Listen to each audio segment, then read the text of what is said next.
Tumiotto Saverio, bisnonno Tumiotto Saverio. Ecco, questa per lei è una festa doppia. Dove tripla, perché spero di diventare trisnonno. A Ponte di Piave la festa dei nonni va in scena così.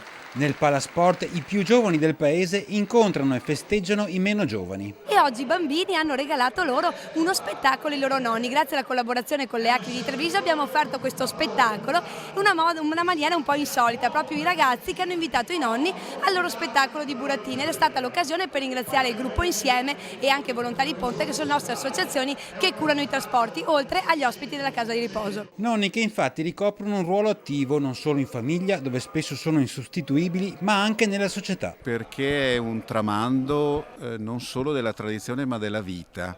Loro hanno un bagaglio culturale e di vita che è qualcosa di prezioso ed è importante per noi più giovani saperli valorizzare, saper attingere a questo bagaglio. Io ho fatto il nonno vigile e loro mi vogliono un sacco di bene. Si sono affezionati perché tu ti comporti come fossero tutti i tuoi nipoti e di conseguenza loro ti riconoscono veramente come uno della loro famiglia. Nonni e volontariato, un connubio molto stretto e un valore da sostenere. Questo furgoncino, donato da una cordata di imprenditori del paese, servirà al trasporto di anziani e altri bisognosi. A guidarlo anche i nonni, arruolati per così dire tra i volontari. Questo mezzo è molto importante per noi e organizziamo e gestiamo appunto tutti questi viaggi che sono dedicati alle persone, ai cittadini meno abbienti e che hanno bisogno. Abbiamo dimostrato anche di fronte a tutti che tutti assieme si può fare qualcosa di buono